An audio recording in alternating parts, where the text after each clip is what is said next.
ಅಧಿಕಾರ ಇಲ್ದಾಗ ಒಂದು ಮಾತು, ಅಧಿಕಾರ ಇದ್ದಾಗ ಇನ್ನೊಂದು ಮಾತು. ಇದು ರಾಜಕಾರಣಿಗಳ ಹುಟ್ಟುಗುಣ.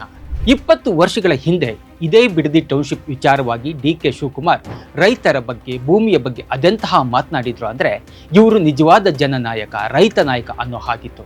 ಅಂದು ಅವರು ಸದನದಲ್ಲಿ ಕೊಟ್ಟ ಉದಾಹರಣೆಗಳು, ಮಾತಿನಲ್ಲಿ ಕಾಣಿಸಿದ್ದ ಭಾವನಾತ್ಮಕತೆ ಸದನದಲ್ಲಿ ಕೂತಿದ್ದ ಶಾಸಕರನ್ನೇ ತಬ್ಬಿಬ್ಬನ್ನಾಗಿಸಿತ್ತು.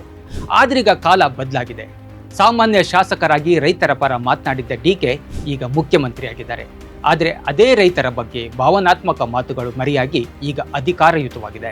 ಬಿಡದಿ ಟೌನ್ಶಿಪ್ ವಿಚಾರವಾಗಿ ಡಿ.ಕೆ. ಮತ್ತು ಎಚ್.ಡಿ.ಕೆ. ಪಂಥಾಹ್ವಾನ ನೀಡಿದ್ದಾರೆ. ಸುದೀರ್ಘ ರಾಜಕೀಯ ಬದ್ಧ ವೈರಿಗಳ ನಡುವೆ ಮತ್ತೊಂದು ಸುತ್ತಿನ ರೋಚಕ ಕದನಕ್ಕೆ ಬಿಡದಿ ಟೌನ್ಶಿಪ್ ವಿಚಾರ ಕಾರಣ ಆಗಿದೆ. ರಾಜಕೀಯದ ಆರಂಭದಿಂದಲೂ ದೇವೇಗೌಡರ ಫ್ಯಾಮಿಲಿ ಜೊತೆ ಫೈಟ್ ಮಾಡುತ್ತಲೇ ಬಂದಿರೋ ಡಿ.ಕೆ. ಈಗ ಮತ್ತೊಂದು ಹೋರಾಟಕ್ಕೆ ಇಳಿದಿದ್ದಾರೆ. ಇಷ್ಟೆಲ್ಲ ಬೆಳವಣಿಗೆಗಳ ಜೊತೆಗೆ ಟೌನ್ಶಿಪ್ಗಾಗಿ ರೈತರ ಭೂಮಿಯನ್ನು ವಶಕ್ಕೆ ಪಡೆದುಕೊಳ್ಳುವ ಬಗ್ಗೆ ಸಿಎಂ ಡಿ.ಕೆ. ಶಿವಕುಮಾರ್ ಅವರ ನಿಲುವು ಅಂದು ಏನಾಗಿತ್ತು ಅನ್ನೋ ಕುತೂಹಲ ಎಲ್ಲರಿಗೂ ಇರೋದು ಸಹಜ. 2007 ಜುಲೈ 31ರಂದು ವಿಧಾನಸಭೆಯಲ್ಲಿ ನಡೆದ ಚರ್ಚೆಯಲ್ಲಿ ಟೌನ್ಶಿಪ್ಗಾಗಿ ರೈತರ ಭೂಮಿಯನ್ನು ಸ್ವಾಧೀನಪಡಿಸಿಕೊಳ್ಳುವ ವಿಚಾರವಾಗಿ ನಿಲುವಳಿ ಸೂಚನೆ ಅಡಿಯಲ್ಲಿ ನಡೆದ ಚರ್ಚೆಯಲ್ಲಿ ಆಡಳಿತ ಮತ್ತು ವಿಪಕ್ಷದ ನಾಯಕರು ಭಾಗಿಯಾಗಿ ಮಾತನಾಡಿದರು. ಅಂದಿನ ಕಾಂಗ್ರೆಸ್ ಶಾಸಕರಾಗಿದ್ದ ಡಿ.ಕೆ. ಶಿವಕುಮಾರ್ ಕೂಡ ರೈತರ ಭೂಮಿ ಸ್ವಾಧೀನಪಡಿಸಿಕೊಳ್ಳುವ ಬಗ್ಗೆ ತಮ್ಮ ಅಭಿಪ್ರಾಯವನ್ನು ವ್ಯಕ್ತಪಡಿಸಿದರು. ಬೆಂಗಳೂರು ಸುತ್ತಮುತ್ತಲಿನ ಜಮೀನು ರಿಯಲ್ ಎಸ್ಟೇಟ್ಗಲ್ಲ ಅಂತ ಹೇಳಿ ಅವರು ಸದನದಲ್ಲಿ ಗುಡುಗಿದ್ರು. ಅಲ್ಲದೆ ರೈತರ ಭೂಮಿ ವಿಚಾರವಾಗಿ ಭಾವನಾತ್ಮಕವಾಗಿ ಕೂಡ ಮಾತಾಡಿದ್ರು. ಸದನದಲ್ಲಿ ಮಾತಾಡ್ತಾ ಡಿ.ಕೆ. ಶಿವಕುಮಾರ್ ಅವರು ಬಿಜೆಪಿ ಜೆಡಿಎಸ್ ಸಮ್ಮಿಶ್ರ ಸರ್ಕಾರದ ವಿರುದ್ಧ ವಾಗ್ದಾಳಿಯನ್ನೇ ನಡೆಸಿದ್ರು.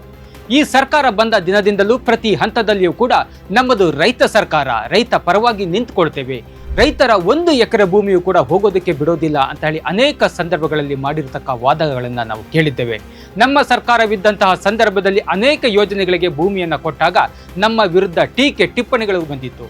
ಅಂತಹ ಯೋಜನೆಗಳ ಸಹಿತ ಅವತ್ತು ಡಿ.ಕೆ. ಶಿವಕುಮಾರ್ ಅವರು ಉಲ್ಲೇಖ ಮಾಡಿದರು.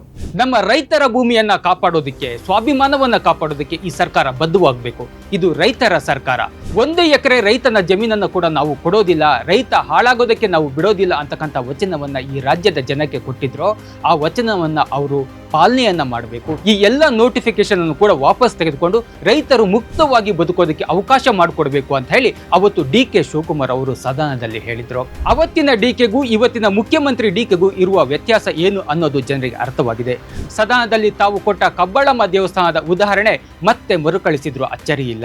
ಇದರ ಜೊತೆಗೆ ಅವತ್ತಿನ ಮುಖ್ಯಮಂತ್ರಿಯಾಗಿದ್ದ ಕುಮಾರಸ್ವಾಮಿ ಅವರು ಕೂಡ ಈ ಯೋಜನೆ ಯಾಕೆ ಬೇಕು, ರೈತರಿಗೆ ತಾವು ಕೊಡ್ತಕ್ಕಂತಹ ಪರಿಹಾರ ಏನು ಅನ್ನೋದನ್ನ ಸದನದಲ್ಲಿ ಮಾತಾಡಿದ್ರು. ಈ ಬಗ್ಗೆ ಸುದೀರ್ಘವಾದಂತಹ ಚರ್ಚೆ ನಡೆದಿತ್ತು.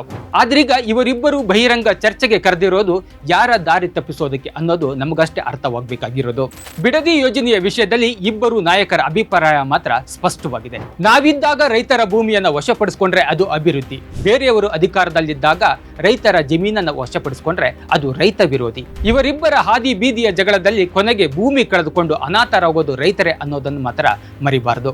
ಎಕ್ಸ್ಕ್ಲೂಸಿವ್ ಪೊಲಿಟಿಕಲ್ ಅಪ್ಡೇಟ್ಸ್ಗಾಗಿ ನೋಡ್ತಾ ಇರಿ ಪೊಲಿಟಿಕಲ್ ಟಿವಿ.